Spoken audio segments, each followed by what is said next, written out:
नमस्कार विद्यार्थी मित्रांनो, online education by Shinde madam या यूट्यूब चॅनलवर तुमचं सर्वांचं सहर्ष स्वागत आहे।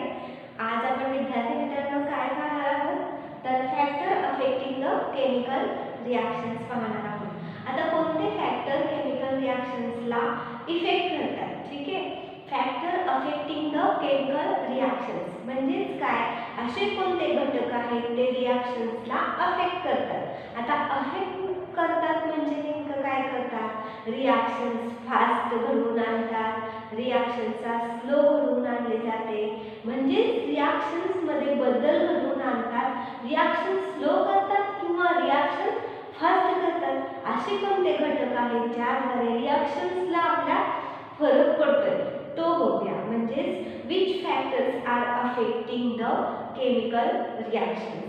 टोटल तुम्हाला इथे 5 फॅक्टर केमिकल रिॲक्शन्सला अफेक्ट करणारे आहेत ते दिलेले आहेत। पहिला फॅक्टर आहे नेचर ऑफ रिॲक्टंट। आता नेचर ऑफ रिॲक्टंट हा पहिला फॅक्टर आहे जो केमिकल रिॲक्शन्सला अफेक्ट करतो। आता नेचर ऑफ रिॲक्टंट म्हणजे काय, आता एखादा रिॲक्टंट लगेच रिॲक्ट होतो, एखादा रिॲक्टंट रिॲक्टच होत नाही, म्हणजेच काय, एखादा रिॲक्टंट लगेच रिॲक्ट होतो तर दुसरा रिॲक्टंट काय होतोय, रिॲक्ट होत नाहीये, म्हणजेच काय, रिॲक्टंट जर रिॲक्ट होत नसेल तर rate of chemical reactions change होते की नाही।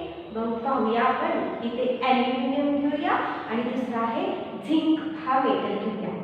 आता ॲल्युमिनियम मेटल आणि दुसरा कोणता मेटल घेणार आहोत आपण, झिंक मेटल घेणार आहोत। आता ॲल्युमिनियम हा मोर रिॲक्टिव्ह मेटल आहे तर झिंक हा काय आहे, लेस रिॲक्टिव्ह मेटल आहे। आता यामध्ये जर आपण डायल्यूट हायड्रोक्लोरिक ॲसिड टाकलं, बघा ॲल्युमिनियम मध्ये डायल्यूट हायड्रोक्लोरिक ॲसिड टाकलं आणि इकडे पण आपण झिंक मध्ये काय टाकलेलं आहे, डायल्यूट हायड्रोक्लोरिक ॲसिड टाकलेला आहे।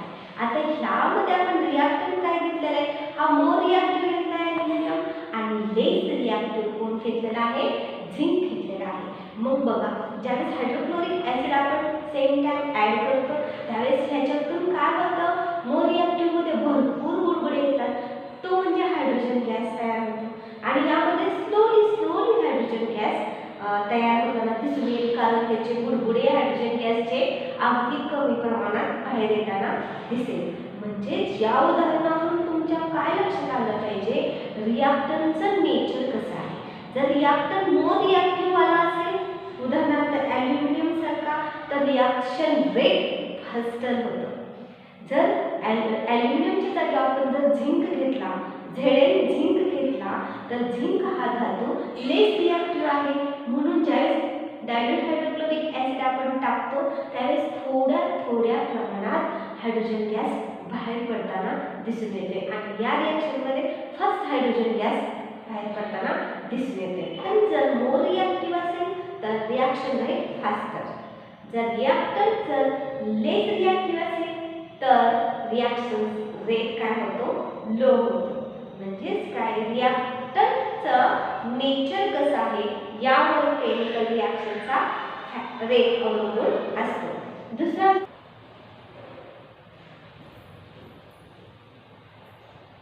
नमस्कार विद्यार्थी मित्रांनो, online education by Shinde madam या यूट्यूब चॅनलवर तुमचं सहर्ष स्वागत आहे। आज आपण बघणार आहोत factors affecting the chemical reactions. म्हणजे असे कोणते फॅक्टर आहेत जे केमिकल रिॲक्शन्सला अफेक्ट करतात, म्हणजेच केमिकल रिॲक्शन फास्ट करतात, केमिकल रिॲक्शन स्लो करतात, म्हणजेच रेट ऑफ केमिकल रिॲक्शन्सचा चेंज केला जातो। अशा घटकांना आपण काय म्हणणार आहोत, factor affecting the chemical reactions. म्हणजेच केमिकल रिॲक्शन्सला अफेक्ट करणारे फॅक्टर्स आपण बघणार आहोत आज। या फॅक्टर्समध्ये आपण जो पहिला फॅक्टर्स बघणार आहोत तो आहे नेचर ऑफ रिॲक्टंट। आता नेचर ऑफ रिॲक्टंट हा पहिला फॅक्टर आहे जो केमिकल रिॲक्शन्सला अफेक्ट करतो। आता नेचर ऑफ रिॲक्टंट म्हणजे काय, आता एखादा रिॲक्टंट लगेच रिॲक्ट होतो, एखादा रिॲक्टंट रिॲक्टच होत नाही, म्हणजेच काय, एखादा रिॲक्टंट लगेच रिॲक्ट होतो तर दुसरा रिॲक्टंट काय होतोय, रिॲक्ट होत नाहीये. म्हणजेच काय, रिॲक्टंट जर रिॲक्ट होत नसेल तर rate of chemical reactions change होते की नाही. मग पाहूया आपण. इथे ॲल्युमिनियम घेऊया आणि दुसरा आहे झिंक हा मेटल घेऊया. आता ॲल्युमिनियम मेटल आणि दुसरा कोणता मेटल घेणार आहोत आपण, झिंक मेटल घेणार आहोत. आता ॲल्युमिनियम हा मोर रिॲक्टिव्ह मेटल आहे तर झिंक हा काय आहे, लेस रिॲक्टिव्ह मेटल आहे. आता यामध्ये जर आपण डायल्यूट हायड्रोक्लोरिक ॲसिड टाकलं, बघा ॲल्युमिनियम मध्ये डायल्यूट हायड्रोक्लोरिक ॲसिड टाकलं आणि इकडे पण आपण झिंक मध्ये काय टाकणार आहे, डायल्यूट हायड्रोक्लोरिक ॲसिड टाकलेला आहे. आता ह्यामध्ये आपण रिॲक्टंट काय घेतलेला आहे, हा मोर रिॲक्टिव्ह घेतला आहे ॲल्युमिनियम आणि लेस रिॲक्टिव्ह कोण घेतलेला आहे, झिंक घेतलेला आहे. मग बघा ज्यावेळेस हायड्रोक्लोरिक ॲसिड आपण सेम टाइम ॲड करतो त्यावेळेस ह्याच्यातून काय होतं, मोर रिॲक्टिव्ह मध्ये भरपूर बुडबुडे येतात. तो म्हणजे हायड्रोजन गॅस तयार होतो आणि यामध्ये स्लोली हायड्रोजन गॅस तयार होताना दिसून येईल, कारण त्याचे बुडबुडे हायड्रोजन गॅसचे अगदी कमी प्रमाणात बाहेर येताना दिसेल. म्हणजे या उदाहरणावरून तुमच्या काय लक्षात आलं पाहिजे, रिॲक्टंटचं नेचर कसं आहे. जर रिॲक्टंट मोर रिॲक्टिव्ह वाला असेल, उदाहरणार्थ ॲल्युमिनियम सारखा, तर रिॲक्शन रेट फास्टर होतं. जर ॲल्युमिनियमच्या जागी आपण जर झिंक घेतला, झिंक घेतला, तर झिंक हा धातू लेस रिॲक्टिव्ह आहे.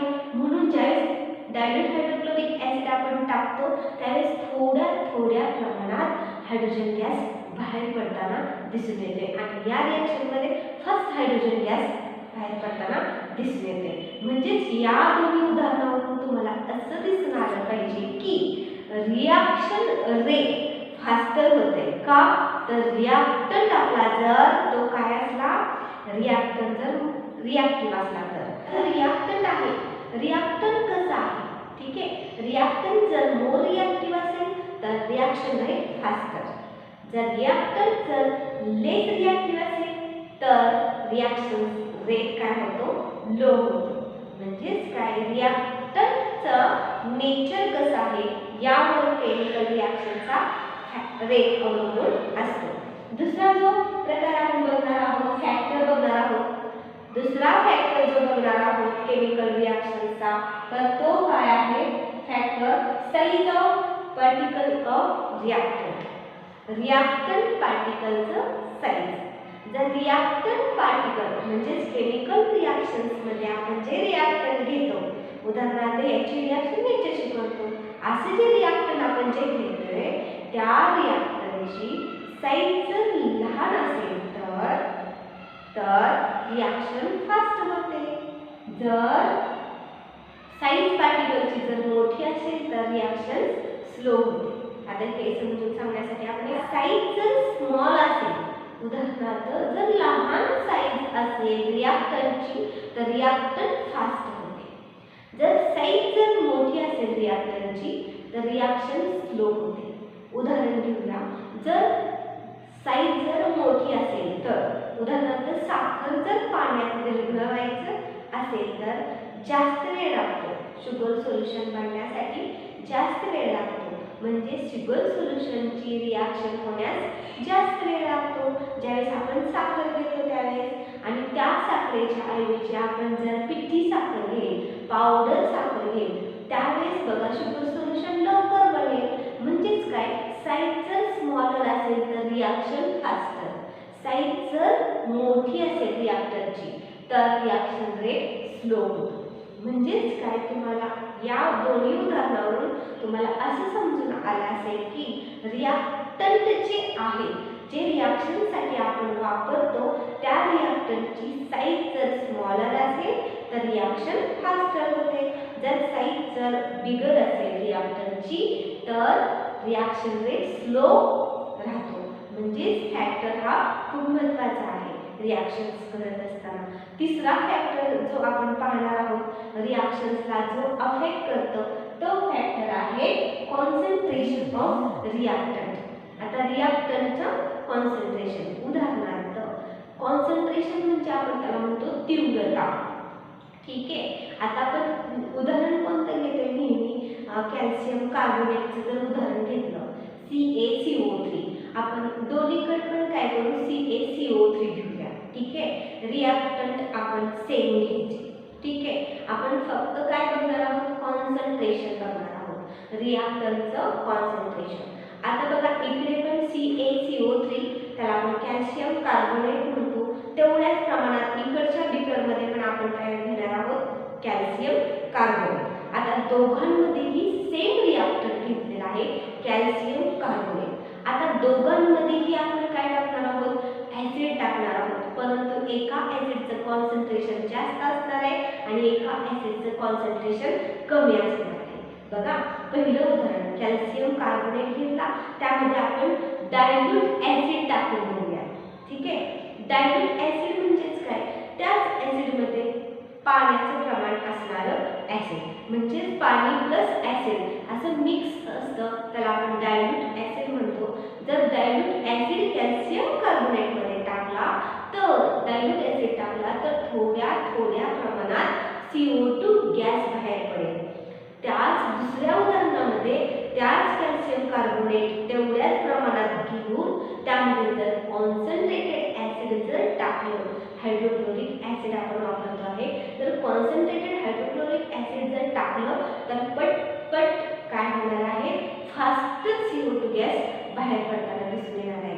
म्हणजेच आपण इथे काय घेतलं रिॲक्टंट कुठला घेतला तर कॅल्शियम कार्बोनेट दोन्हीही सेम प्रमाणात घेतलं आणि आपण कॉन्सन्ट्रेशन ॲसिडचं काय केलेलं आहे ते चेंज केलेलं आहे. इकडे मिनिमम कॉन्सन्ट्रेशनचं इकडे मॅक्सिमम कॉन्सन्ट्रेशनचं ॲसिड आपण ॲड करतोय. मग जर कॉन्सन्ट्रेशन जास्त असेल रिॲक्टंटचं, म्हणजे इकडे कोण रिॲक्टंट दोघे कॅल्शियम कार्बोनेट आणि हायड्रोक्लोरिक ॲसिड, ते कसलं कॉन्सन्ट्रेटेड हायड्रोक्लोरिक ॲसिड आपण ॲड केलं. इकडे काय केलं आहे इकडे कॅल्शियम कार्बोनेटमध्ये डायल्यूट हायड्रोक्लोरिक ॲसिड ॲड केलं. आता इकडचा रेट स्लो होतो कारण कॉन्सन्ट्रेशन ॲसिडचं कमी आहे आणि इकडे रिॲक्शन रेट फास्टर होतो कारण कॉन्सन्ट्रेशन रिॲक्टंटचं जास्त आहे म्हणून. म्हणजेच काय कॉन्सन्ट्रेशन मोस्ट इम्पॉर्टंट पार्ट आहे केमिकल रिॲक्शन फास्टर करण्यासाठी आणि केमिकल रिॲक्शन स्लो करण्यासाठी. आता आपण काय बघणार आहोत, जो चौथा फॅक्टर आहे तो म्हणजे टेम्परेचर ऑफ रिॲक्शन्स. आता टेम्परेचर सुद्धा खूप महत्त्वाचा रिॲक्शन्समध्ये रोल करतो. आता टेम्परेचर, आता उदाहरणार्थ आपल्याला घरामध्ये एखादं भाजी बनवायची आहे, एखादी भाजी बनवायची आहे, कोणत्याही प्रकारची तुम्ही भाजी बनवायला घेणार आहात आणि आपण ती भाजी एक आधी गॅसवर बनवा आणि एक आधी उन्हात बनवा. ठीक आहे, तिकडे पण टेम्परेचर आहे. ठीक आहे, तुम्हाला अख्खा दिवस लागेल एखादी भाजी बनवायची असेल तर उन्हामध्ये. ठीक आहे, किंवा नाहीच बनणार थोडीफार कच्ची भाजी बनेल उन्हामध्ये. ठीक आहे, परंतु गॅसवर म्हटलं की पटकन भाजी बनेल. ठीक आहे, म्हणजेच काय टेम्परेचर खूप मोस्ट इम्पॉर्टंट पार्ट आहे रिॲक्शन्स घडवून आणण्यासाठी. जर आपल्याला साखर पाण्यामध्ये विरघळत नसेल तर लवकर तर आपण गॅसवर ठेवली असता पटकन विरघळली जाते. म्हणजेच याचंच लक्षात ठेवायचं आपल्याला काय, जर टेम्परेचर जर जास्त असेल तर रिॲक्शन फास्ट होते. म्हणजेच if we are increase the temperature of a reaction the reaction rate are faster. If we decrease the temperature, reaction rate are slower. म्हणजेच काय टेम्परेचर खूप महत्त्वाचा भाग आहे रिॲक्शनचा रेट फास्ट करण्यासाठी किंवा रिॲक्शनचा रेट कमी करण्यासाठी. ठीक आहे, आता एक सिंपल उदाहरण घेऊया. एका एवढी साखर, चिमूटभर साखर आपण एका बिकरमध्ये घेऊया. इकडे पण चिमूटभर साखर घेऊया आणि इकडे बर्फाचं थंड पाणी टाकूया 1-2 चमचे आणि इकडे 1-2 चमचे गरम पाणी टाकूया. मग शुगर सोल्युशन कोणत्या भांड्यामध्ये होईल, पटकन चमच्याने हलवायचं आहे. इकडे गरम पाणी घेतलेलं आहे, इकडे अगदी थंड पाणी घेतलेलं आहे. म्हणजेच विरघळणार कोणतं तर हे गरम पाण्याचं लवकर विरघळली जाणार. म्हणजेच काय, जर टेम्परेचर जर इन्क्रीज केलं तर रिॲक्शन फास्ट होते.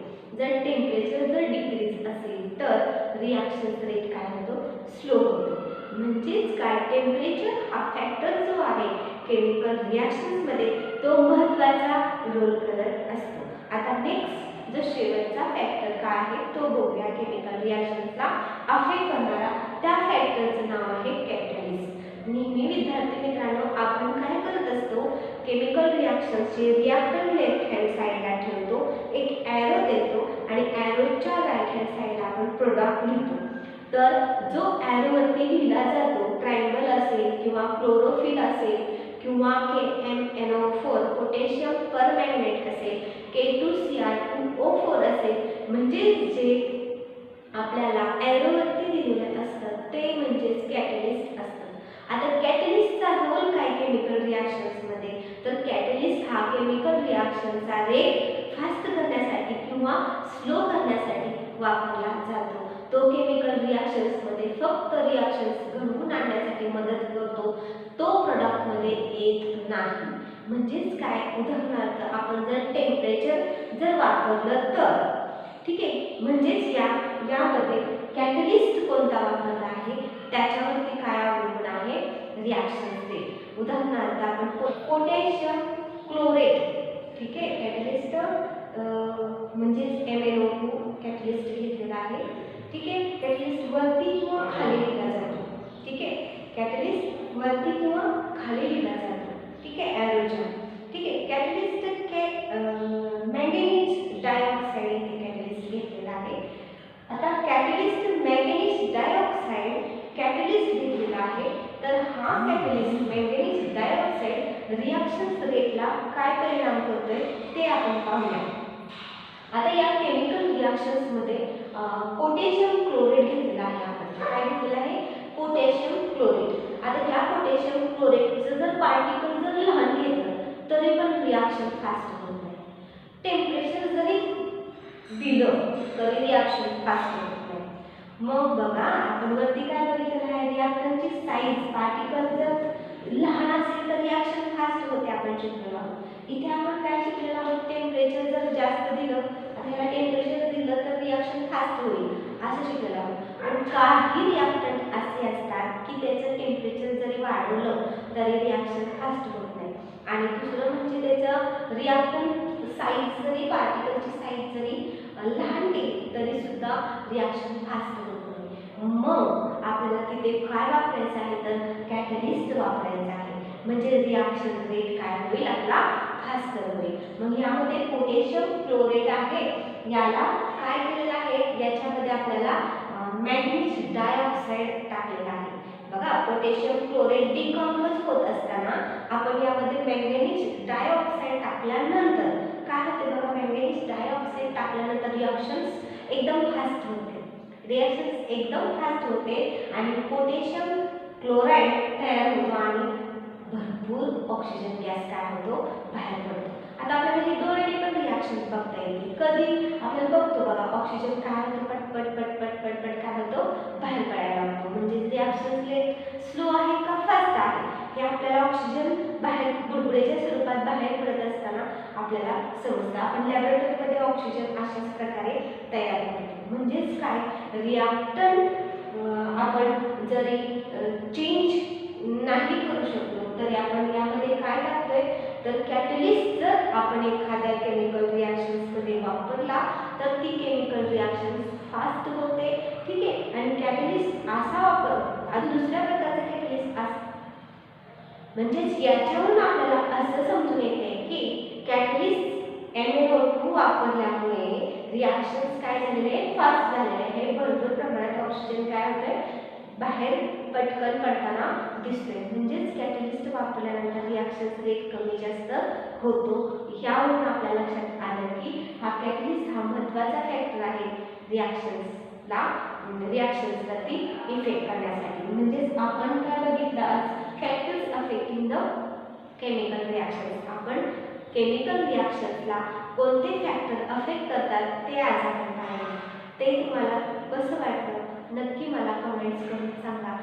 Online education by Shinde madam या यूट्यूब चॅनलला जास्तीत जास्त लाईक करा, सबस्क्राईब करा. आपल्या ग्रामीण भाषेमध्ये तुम्हाला सेमीचं सायन्स शिकवलं जाईल.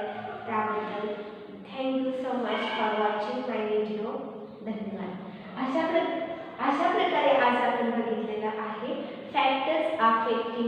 केमिकल रिॲक्शन्स, म्हणजेच असे घटक आहेत की ते केमिकल रिॲक्शन्सला अफेक्ट करतात. समजलं का तुम्हाला सर्वांना? समजलं असेल तर नक्की लाईक करा, शेअर करा आणि सबस्क्राईब करा आपल्या चॅनलला. थँक्यू.